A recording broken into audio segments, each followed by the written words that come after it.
Good morning class. 20 अप्रैल से जब online class start हुई थी तभी मैंने तुम्हें चैप्टर सारे डिफाइन किए थे कि पार्ट 1 में 8 चैप्टर आते हैं और पार्ट 2 में 6 चैप्टर आते हैं। पार्ट 1 के 8 चैप्टर में से 4 चैप्टर मैंने तुम्हें 20 मई की ऑनलाइन क्लास में चैप्टर के टॉपिक वाइज वीडियो से क्लियर कर दिए थे।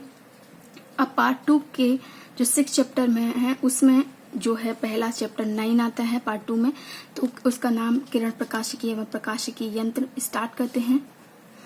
ये चैप्टर बोर्ड में बहुत इंपॉर्टेंट है, इससे क्वेश्चंस आते हैं और न्यूमेरिकल भी पूछे जाते हैं। 100% है कि इसमें से आना ही है, तो ये टॉपिक करना बहुत जरूरी है और इंटरेस्टिंग भी है। अगर समझ में आएगा तो अगर इस मेरे हर एक बात पे ध्यान देना, जो मैं कह रही हूँ, जो समझा रही हूँ।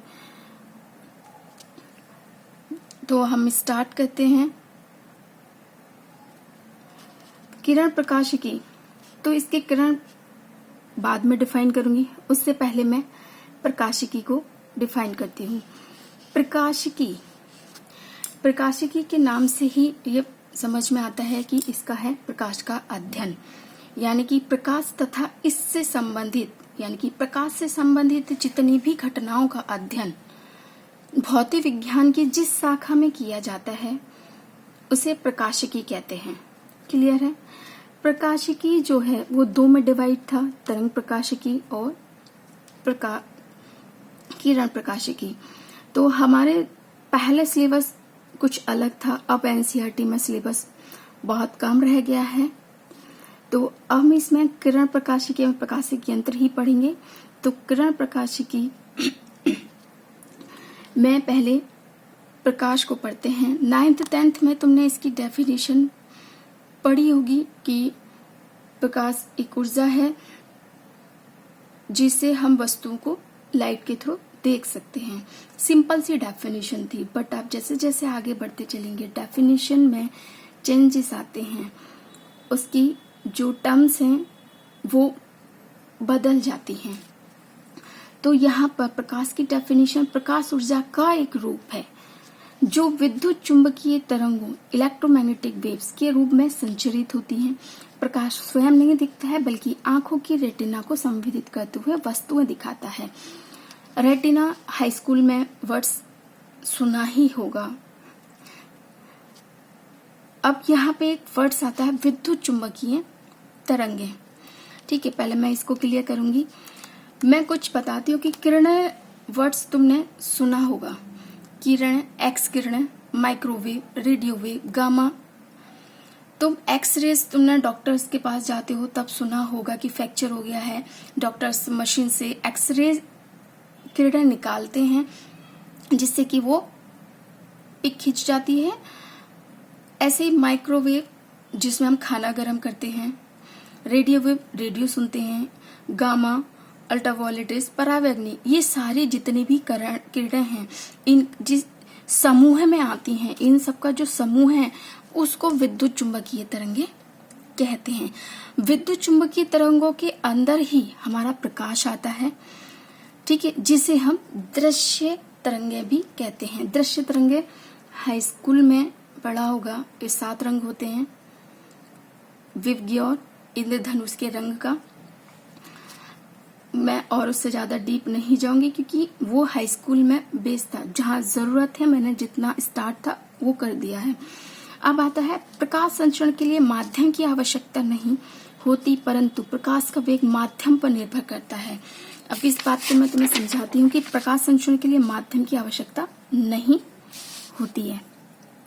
ये देखो, यहाँ सन है, ये अर्थ है, इसके बीच में क्या होता है? कोई निर्वात ही है, होते नहीं होते, कोई भी माध्यम नहीं है, निर्वात है। तो यहाँ से किरण सन यानी कि सन की लाइट अर्थ पर फिर भी आ रही है, इसका मतलब यहाँ माध्यम की आवश्यकता नहीं है, परंतु प्रकाश का वेग माध्यम पर निर्भर करता है। माना ये निर्वात है, ये ठोस है, ये द्रव है, ये गैस है। यहाँ बीच में निर्वात है, सन यहाँ से अर्थ पर आ रहा है, इस पे माध्यम की आवश्यकता नहीं है प्रकाश को एक जगह से दूसरे स्थान पे आने के लिए, परंतु प्रकाश का वेग माध्यम पर निर्भर करता है। यानी कि प्रकाश का संचरण निर्वात में भी हो सकता है, ठोस में भी होता है, द्रव में भी होता है, गैस में भी होता है, यानी कि प्रकाश हर जगह जा सकता है, उसके लिए माध्यम की आवश्यकता नहीं है। बट प्रकाश का वेग, इसका निर्वात में वेग अलग हो जाएगा, ठोस में अलग होगा, द्रव में अलग होगा और गैस में अलग होगा। क्लियर है? अब प्रकाश का वेग सर्वाधिक जो होता है वो निर्वात में होता है, इसका मान 3 × 10⁸ मीटर प्रति सेकंड होता है। अब हम पढ़ेंगे प्रकाश के गुण। प्रकाश स्वयं अदृश्य होता है, परंतु इसकी उपस्थिति में वस्तुएं दिखाई देती हैं।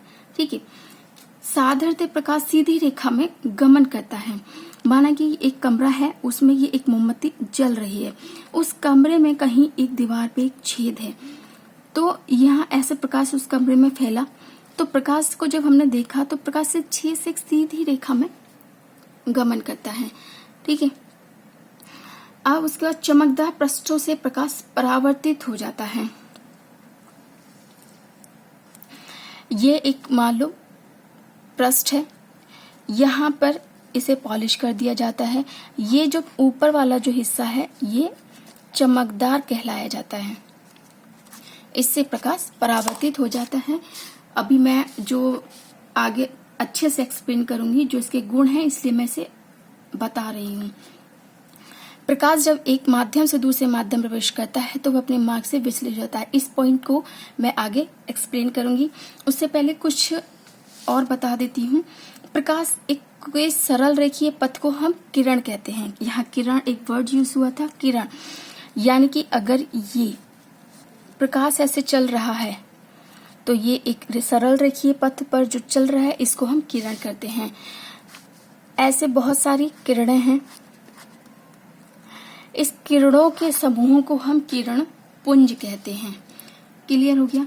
अब मैं आपसे ये पूछती हूँ कि क्या होता है जब प्रकाश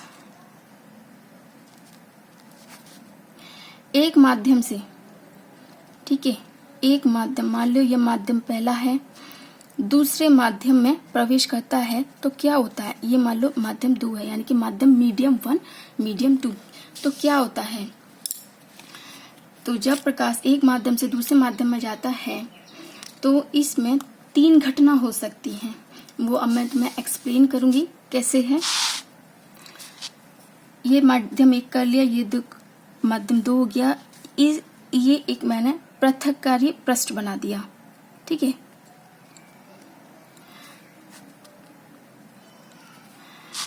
अब कोई प्रकाश किरण इस पृथक्कारी पृष्ठ पर पड़ी। क्लियर? जब पृथक्कारी पृष्ठ पर पड़ी तो वह इस पृष्ठ से इस टकराने के बाद वापस उसी माध्यम में लौट आती है। क्लियर? अब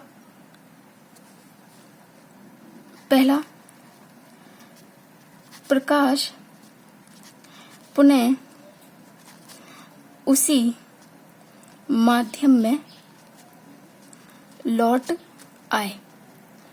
यही मैंने पहले लिखा है कि प्रकाश किरण इस पे पृष्ठ पे पड़ा और वापस पुनः अपने ही उसी माध्यम में लौट आया। इसका एग्जाम्पल है कि दर्पण के सामने अगर जब तुम खड़े होते हो तो प्रकाश जो है सारा दर्पण पे पड़ा, दर्पण पे पड़ने के बाद तुम खुद को अपने को पूरा देखते हो।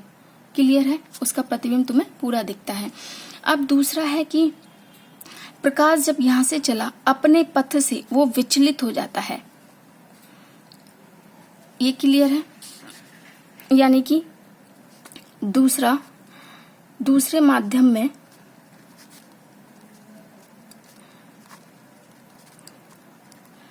प्रवेश कर जाता है तथा अपने पथ में विचलित हो जाता है।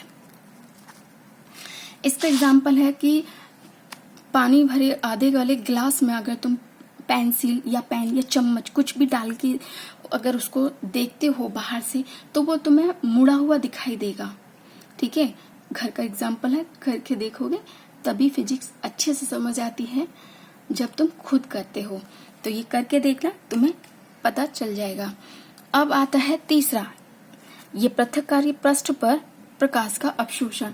मान लो कि अगर मैं कोई टॉर्च है, ये कोई टॉर्च है, मान लो ये जल रही है, अगर मैं इस पे ऐसे रखती हूँ और इसकी दूसरी साइड से देखती हूँ तो वो जो प्रकाश है वो मुझे दिखाई नहीं देगा। यानी कि पृथक्कर जो पृष्ठ है ना, उसने इस प्रकाश को अवशोषण कर लिया है। अगर मैं इसको एग्जाम्पल दूं तुम्हारे प्रकृति के हिसाब से कि पत्तियां, सुना होगा, पत्तियां अपना भोजन स्वयं बनाती हैं। पत्तियों में एक वर्णक होता है क्लोरोफिल, जो प्रकाश को अवशोषण कर लेता है। ठीक है, क्लियर है? तो ये मैंने बता दिया, जो आगे अब तुम्हें जरूरत होगी। ये अपने माध्यम में जो होता है उसे हम परावर्तन कहते हैं, जो विचलित होकर दूसरे माध्यम में जाता है उसको हम अपवर्तन कहते हैं। तो हम इसमें स्टार्ट करेंगे पहले परावर्तन। तो स्टार्ट होता है प्रकाश का परावर्तन। ठीक है, तो प्रकाश के परावर्तन में जब प्रकाश किसी चिकनी व चमकदार सतह पर आपतित होती है तो उसका अधिकांश भाग उसी माध्यम में लौट जाता है। प्रकाश का सतह से टकराकर वापस उसी माध्यम में लौटने की घटना को प्रकाश का परावर्तन कहते हैं। अब ये देखो, ये कोई एक दर्पण है। ठीक है, यहाँ से दर्पण को मैंने पॉलिश कर दिया है और ये ऊपर का जो है वो एक चिकना है। तो ये जो चिकना वाला है इसको हम कहते हैं परावर्तक पृष्ठ। ठीक है, और ये वाला हो जाएगा पॉलिशदार वाला सतह। अब इसके बाद अगर कोई किरण इस पृष्ठ पे आके गिरती है, चमक परावर्तक पृष्ठ पे, ये ठीक है, ये जिस पे आके गिरती है उसको हम कहते हैं आपतन बिंदु, और जो किरण आ रही होती है उसको हम कहते हैं आपतित किरण। अब इस पे आपतन बिंदु पे हम एक 90 डिग्री वाला अभिलंब बना लेते हैं। ठीक है, इसको हम आपतन बिंदु पर अभिलंब कहते हैं। अब ये किरण आई, अब ये किरण इस बिंदु पर, आपतन बिंदु पर आने के बाद वो उसी ही एंगल से, उसी माध्यम में परावर्तित हो जाती है। इसको बोलते हैं परावर्तित किरण। ये आने वाली किरण को आपतित किरण, जिस बिंदु पर ये गिरती है उसे आपतन बिंदु कहते हैं। इस बिंदु से उसी सेम माध्यम में, सेम तल में जो परावर्तित होती है उसे परावर्तित किरण कहते हैं। और इसके बीच में एक अभिलंब है, आपतन बिंदु पर ये अभिलंब है। जिस एंगल से ये आपतित होती है उसी एंगल से वो परावर्तित होती है। इसको इंसिडेंस एंगल, इंसिडेंट एंगल कहते हैं और इसको रिफ्रैक्टिंग एंगल कहते हैं। अब इसके नियम हैं, परावर्तन के 2 नियम हैं। पहले नियम में आपतन कोण आई, ये वाला, तथा परावर्तन कोण ये वाला R, इंसिडेंट एंगल और रिफ्रैक्टिंग एंगल R, परस्पर एक समान होते हैं और बराबर होते हैं। ये तुम्हारी डेफिनेशन मैंने लिखा है। आपतन कोण का मान सदैव परावर्तन कोण के बराबर होता है। उसके बाद ये दूसरा नियम आता है कि आपतित किरण, अभिलंब तथा परावर्तित तीनों एक ही तल में होते हैं। तो ये देखो, आपतित किरण, अभिलंब और ये परावर्तित किरण तीनों एक ही तल में हैं। यहाँ थोड़ा तल को मैं मतलब एक्सप्लेन करूंगी, तल से क्या मतलब है। अगर ये मान लो एक पेज है, ठीक है, ये मेरा एक तल है, तो ये यहाँ इस तल पे ये लाइट आई, इस तल पे ये लाइट आई, ठीक है, इस तल पे आके इसी बिंदु पे रुक के वो इसी से ये परावर्तित हो गई। तो ये इसी कागज पे हुआ ना, ऐसा तो नहीं है कि इस पे आई और ये उठ के ऐसे चली गई लाइट, नहीं, ये यहाँ आई और इसी तल में, यानी कि इस कागज पर ही ये सारी क्रिया हो रही है। तो जिस एक ही तल पे जो काम हो रहा है तो वो आपतित किरण, अभिलंब और परावर्तित किरण एक ही तल में होते हैं। तो ये मेरा आज प्रकाश के बारे में थोड़ा सा और उसका प्रकाश का परावर्तन और नियम मैंने बता दिए हैं।